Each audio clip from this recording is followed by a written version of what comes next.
남태평양의 파푸아 뉴기니라고 하는 섬의 한 부족인 하누아족을 위해서 한 선교사님이 오랜 시간 사역을 하셨습니다. 그 선교사님의 이름은 마를린 레즐로라고 하는 선교사님인데요.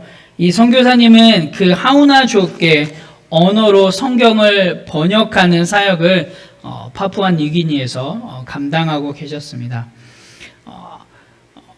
이 선교사님이 그들의 언어로 성경을 번역하고 있는 가운데 죄라는 단어를 찾아내기 위해서 하누아족 사람들에게 죄가 무엇이냐고 물어보게 되었습니다. 그 하누아족 사람들은 죄에 대해서 이렇게 대답을 했다고 합니다. 거짓말하면 죄다, 도적질하면 죄다, 사람을 죽이면 죄다, 남의 아내를 뺏으면 죄다라고 대답했다고 합니다.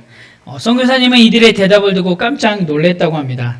성경을 전혀 모르는 사람들이 10계명에 있는 하나님의 계명을 하나하나 스스로 말하고 있었기 때문입니다. 선교사님은 로마서 2장 14절에서 15절에 기록된 말씀이 진리임을 확인하고 나중에 이렇게 얘기하셨습니다. 하나님의 율법은, 하나님의 명령은 모든 사람의 마음에 새겨져 있다라고 성경 번역하면서 이렇게 이 구절을 파푸아 뉴기니 하누아족들을 위한 성경을 번역하면서 이렇게 적으셨다고 합니다.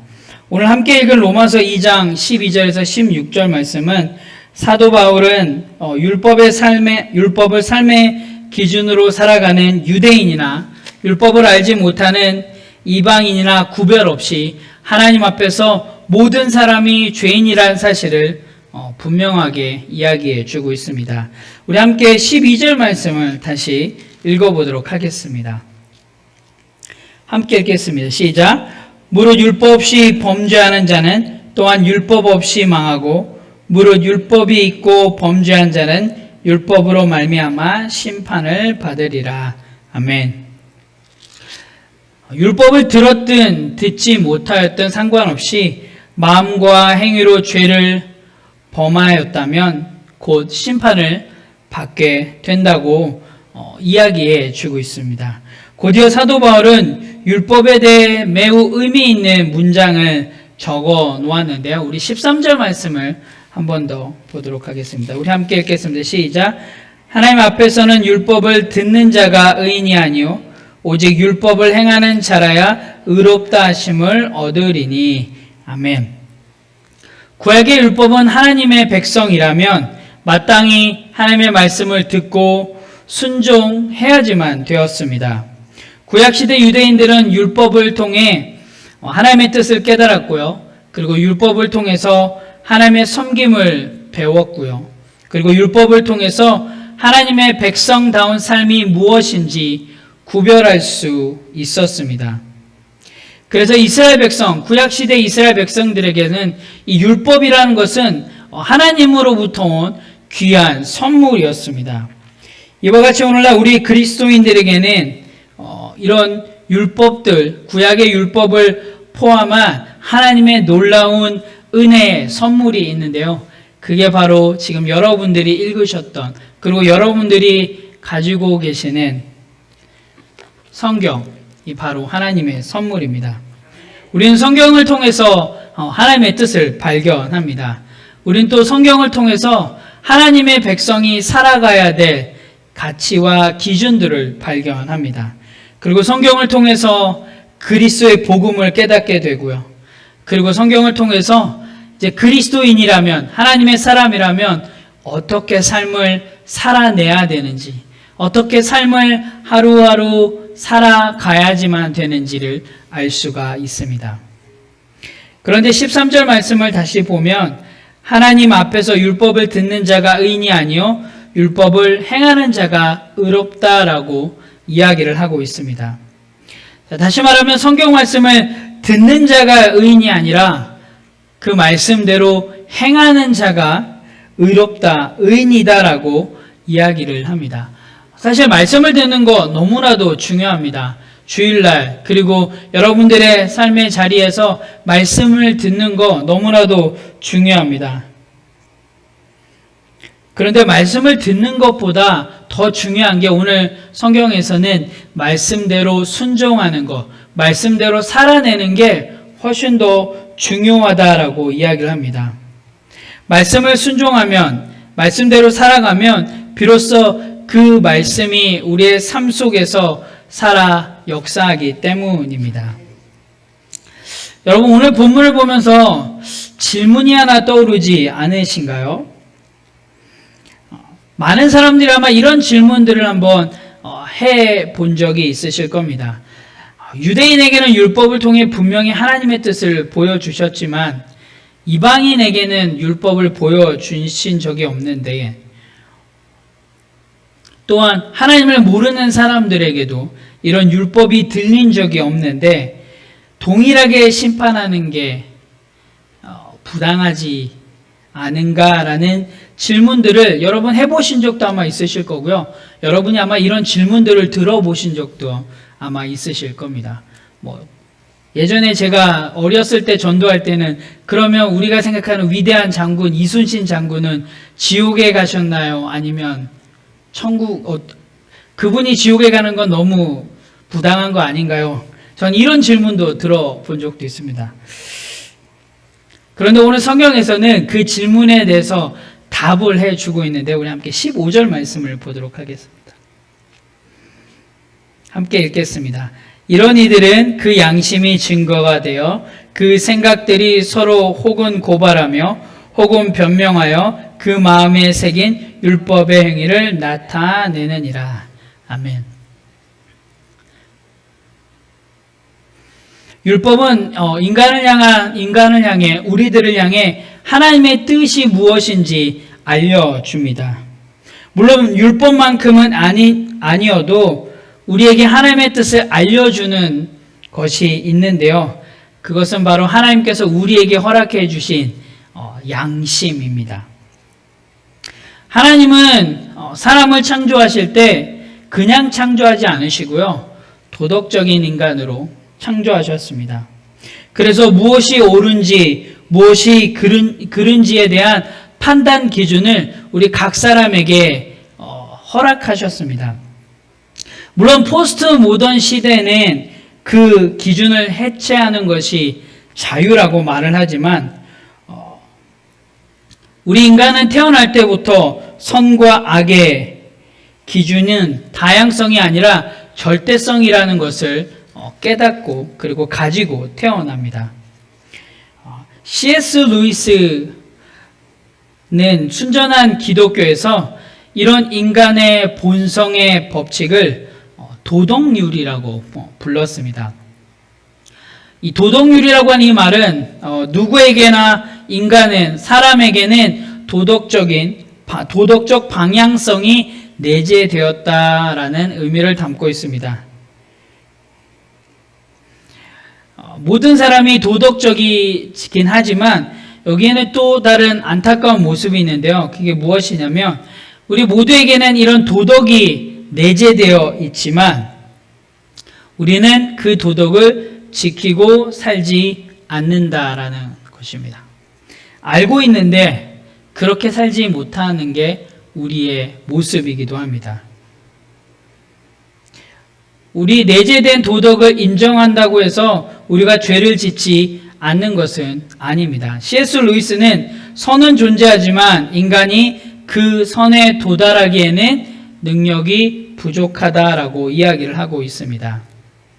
그래서 오직 인간이 소망해 볼 수 있는 것은 비도덕적으로 살아가는 인간의 잘못을 용서할 수 있는 능력, 즉 하나님의 은혜와 하나님의 사랑을 의지할 수밖에 없습니다. 그리고 그 하나님의 사랑을 우리는 받았고요. 그리고 그 하나님의 사랑으로 말미암아 우리는 구원받았습니다. 하나님은 유대인에게나 헬라인에게나 그리고 믿는 그리스도인에게나 믿지 않는 그리스도인에게나 공평한 판단과 공평한 기회를 허락하십니다. 모든 범죄한 인간에게 공평하게 판단하시는 하나님의 사랑은 우리가 잘 알고 있는 예수 그리스도의 이 땅에 오심, 예수 그리스도의 십자가의 죽으심, 그리고 부활하심으로 말미암아 우리가 알고 있는 복음으로 성취되었습니다. 우리 16절 말씀을 함께 보겠습니다. 곧 나의 복음에 이른 바와 같이 하나님의 예수 그리스도로 말미암아 사람들의 은밀한 것을 심판하시는 그날이라. 예수님은 공생의 기간 특별히 많은 바리새인들부터 공격을 받으셨습니다. 예수님은 그 바리새인들을 향해, 특별히 겉과 속이 다른 그 바리새인들을 향해서 이렇게 책망을 하셨습니다. 외식하는 너희들은 회칠한 무덤 같다. 겉은 아름답게 보이지만 속은 더러운 것들로 가득하다라고 책망하셨습니다. 사랑하는 우리 뉴라이프 지체 여러분, 우리는 어떤가요? 우리의 겉과 속은 혹시 예수님께서 책망한 바리새인과 같이 회칠한 무덤 같지는 않은가요? 하나님은 우리의 보이는 모습을 판단하지 않는다고 하셨습니다. 하나님은 우리의 내면을 판단하신다고 말씀하셨습니다. 아무도 모르는 내 생각, 그리고 감추고 싶은 비밀, 아무에게도 들키고 싶지 않은 나의 모습. 하지만 이 모습조차도 주님이 오시는 그날에 반드시 분명하게 드러날 것입니다. 사실 우리가 아무도 모르는 내 생각을 누군가에게 들켰을 때, 감추고 싶은 비밀이 누군가에게 드러났을 때, 그리고 들키고 싶지 않았던 일들이 누군가에게 들켜졌을 때, 우리는 숨고 싶지 않나요? 하지만 지금은 감출지 모르겠지만, 지금은 드러나지 않을지 모르겠지만 분명히 성경에서는 주님 오시는 날에 그 모든 것들이 다 드러날 것이라고 이야기해 주고 있습니다. 하나님은 진리대로 그리고 말씀대로 행한 것, 또한 은밀한 것까지 다 판단하실 것입니다.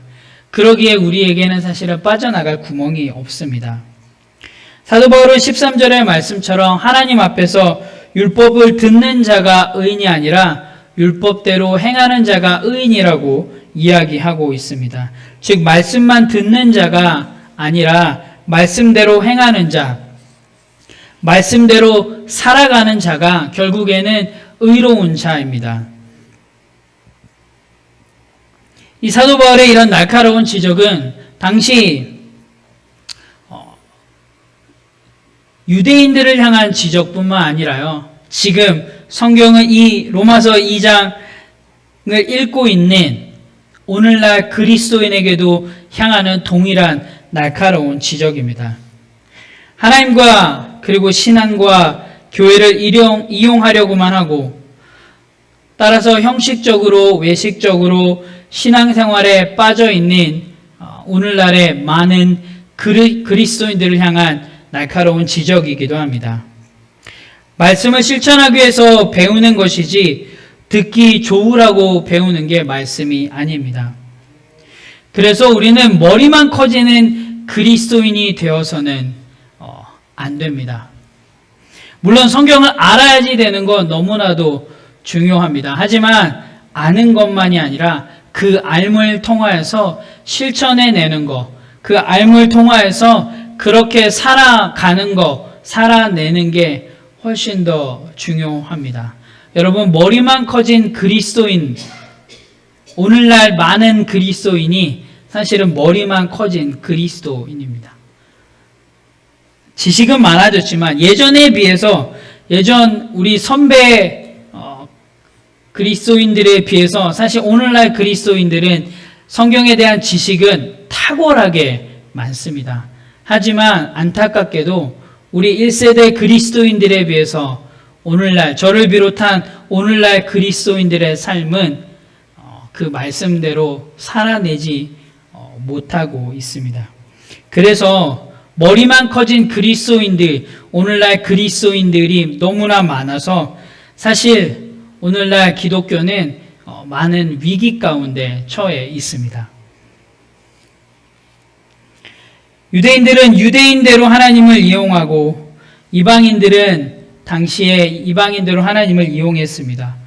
오늘날 그리스도인들도 동일하게 오늘날 그리스도인대로 하나님을 이용하고요, 말씀을 이용합니다.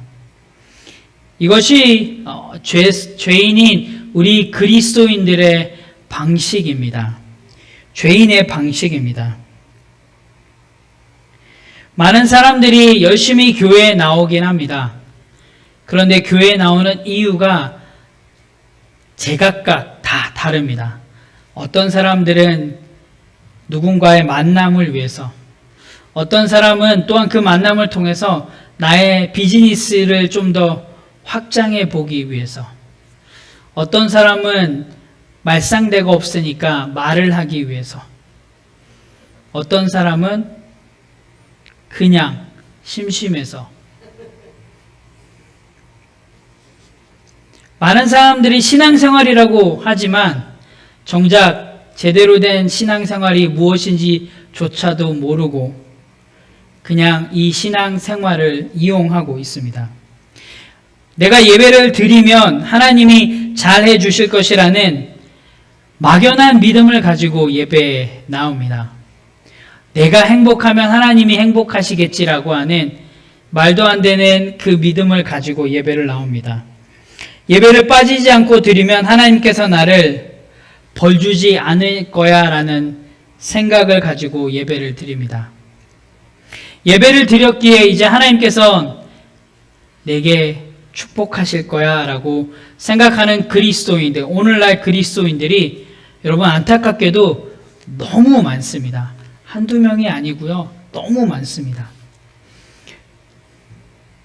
물론 예배 자리를 지키는 거 너무나도 중요합니다. 과거 우리 그리스도인들은 주일 성수를 목숨처럼 지키셨습니다. 물론 그렇게 예배 자리를 지키는 거 사실은 너무나도 중요합니다. 그런데 예배 자리를 지키는 것보다 더 중요한 건 그 예배 자리를 향해 나아가고 있는 우리의 마음이 더 중요합니다. 한번 우리의 마음들을 한 번 더 시간 점검해 보기를 원합니다. 여러분들은 어떠한 마음으로 지금 이 예배 자리에 나와 계신가요? 단순히 그리스도인들 하면 해야 될 여러 가지 체크리스트 중에 예배라고 하는 그 체크리스트에 체크마크하기 위한 건 아닌지 여러분 스스로 점검해 보시길 원합니다. 점검해 보셔야지 됩니다. 나는 어떠한 마음으로 이 예배의 자리에 나와 있는지. 여러분 꼭 기억하십시오. 하나님은 우리의 외모로 판단하지 않으십니다. 하나님은 우리의 중심을 보시고 판단하십니다. 우리 모두는 죄인입니다. 이 세상에 존재하는 모든 사람은 죄인입니다. 이 죄인이라는 사실은 여러분 거부할 수가 없습니다. 거부하려고 해도 거부할 수 없는 사실. 우리 모두는, 이 모든 인류는, 모든 인간은 죄인입니다. 누구는 큰 죄인, 작은 죄인도 없고요. 똑같이 죄인입니다. 하나님이 심판하시는 날에 정말로 우리의 숨기고 싶었던, 감추고 싶었던 그 모든 죄까지, 은밀한 것까지 심판받아야만 하는 존재들이 저와 여러분입니다. 그런데요, 하나님은 죄인인 우리가 죄인으로 살아가는 게 아니라 의인으로 살아갈 수 있도록 하나님께서는 친히 우리의 죄를 용서해 주시고 이제 너는 죄인이 아니다, 의인이다라고 그렇게 불러주셨습니다. 예수 그리스도를 통해서, 예수 그리스도의 십자가를 통해서, 예수 그리스도가 십자가에서 흘리신 그 보혈의 은혜를 통해서 하나님은 더 이상 우리를 죄인으로 부르지 않으시고요, 의인으로 부르시겠다라고 하셨습니다. 죄인인 우리가 하나님의 십자가의 사랑으로 말미암아 심판에서 이제 생명으로 옮겨졌습니다. 여러분 이걸 믿으십니까? 아멘. 혹시 머리로만 믿지는 않으시리라 믿습니다. 여러분이 이 사실을 믿으셨다면 정말로 이제 내가 죄인이었던 내가 십자가의 사랑으로 말미암아 심판에서 생명으로 옮겨졌다라는 이 복음을 믿으셨다면 이제 여러분의 삶을 통해서 증명하셔야지 됩니다. 입술로 하나님의 사랑을 전해야 합니다. 또한 그 전함뿐만 아니라 삶을 통해서도 동일하게 여러분이 경험했던 그 하나님의 사랑이, 여러분이 경험했던 그 하나님의 복음이 흘러가야 됩니다. 성경에서 얘기하는 충만함이라고 하는 그 단어는 그냥 이 잔에 물이 가득 찬 것을 충만함이라고 이야기하지 않습니다. 성경에서 얘기하는 충만함은 흘러 넘칩니다. overflow 하는 겁니다. 그래서 그 흘러 넘쳐서 주변으로 흘러가야지만 됩니다. 우리가 성령의 충만함을 구한다고 이야기를 하잖아요. 이제 여러분 성령의 충만함을 구한다는 건 여러분의 삶에 넘쳐나서 그 하나님의 은혜가 넘쳐나서 이제 여러분 주변으로 흘러가야지만 됩니다. 하나님의 사랑으로 의롭다 칭함을 받은 믿음의 사람들, 우리 건강한 성도의 의무이자 책임이 바로 말씀대로 살아가는 복음을 전하는 삶입니다.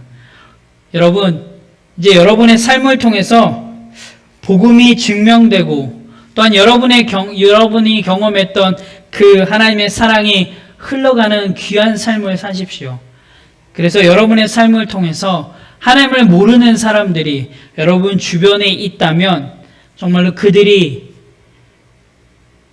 여러분의 삶을 통해서 하나님을 발견하는 삶이 되기를 원합니다. 그리고 또한 그들의 입술을 통해서 너가 믿는 하나님이라면 내가 한번 믿어보고 싶다라는 그런 고백들이 여러분의 삶을 통해서 많이 일어나기를 예수 그리스도의 이름으로 축원합니다. 아멘. 기도하겠습니다.